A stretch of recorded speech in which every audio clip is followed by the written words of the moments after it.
আসসালামু আলাইকুম। যে যেখান থেকে আমাদের অনুষ্ঠান শুনছেন এবং দেখছেন সবাইকে জানাই আন্তরিক মোবারকবাদ।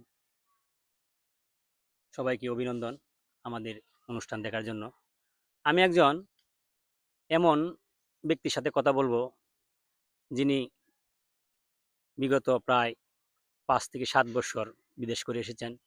তার জীবনের কিছু গল্প আমরা আপনাদেরকে সামনে শোনাবো। আপনারা শুনুন। আমার পাশেই বসে আছে জুয়েল। সে প্রায় ৪ বছর বিদেশ করে এসেছে।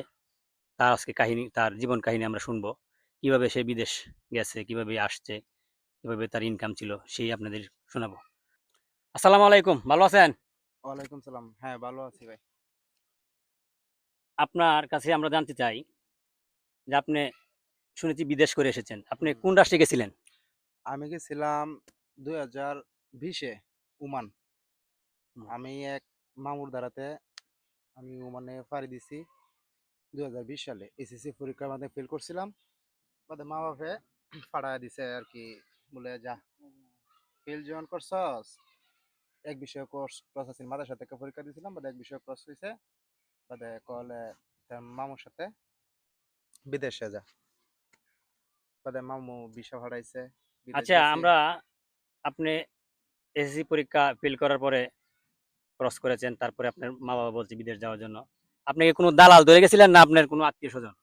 না, আমি কোনো দালাল ধরি নাই। আমি আমি এক আপন মামু আছেন, এই মামুর দ্বারাতে গেছি আরকি। আচ্ছা, আপন মামুর দ্বারা দিতে গেছিলেন, আপনার কি টাকা পয়সা আপন মামু কিরকম নিয়েছিল আপনি বিদেশ যাওয়াতে? আ ওই সময় নিছিল আপনার, আমি বেশি টাকা দেই নাই। মামু যখন আপন মামু কমই টাকা খাইছে। এই প্রায় ১,২০,০০০ মতো নিছিল। আপনি কোন রাষ্ট্রে গেছিলেন? ওমান। ওমান। ১,২০,০০০ টাকা আপনার এক মামু লক্ষ নিয়েছিল। ১,২০,০০০ টাকা। আপনার বেতন কিরকম ছিল? আপনার কিরকম সুবিধা ছিল সেখানে? সেই বিষয়ে আপনি যদি একটু বলেন। আমার বেতন ছিল ওই জায়গায়, মালিকানা ভিসায় গেছিলাম তো। বেতন ছিল আপনার ১ম এ ৬০ রিয়াল, ওমানি রিয়াল। ৬০ রিয়াল কত ৬০ টাকা রিয়াল। বাংলাদেশে? বাংলাদেশে প্রায় ১২ থেকে ১৪,০০০ টাকা। ১৪,০০০ টাকা। হুম। আপনার যে কাজটা করতেন, আপনার বেতন যে ছিল তার কাজ কি সে এরকমই ছিল? না, আমার কাজটা ছিল উট। উট, হ্যাঁ, উট ফালা। মানে লালন পালন করা, যাতে বলে রেইসের উট। মানে রেইসের উট। দৌড় খেলা শিখানো। হুম। এটা একটা অত্যন্ত কষ্টজনক কাজ।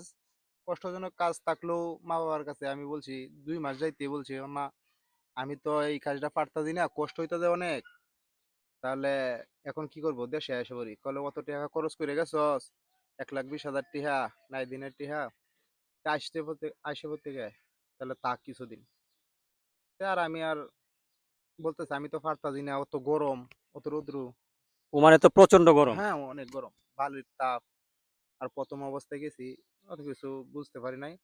কষ্ট-মষ্ট কইরা আপনার ২ বছর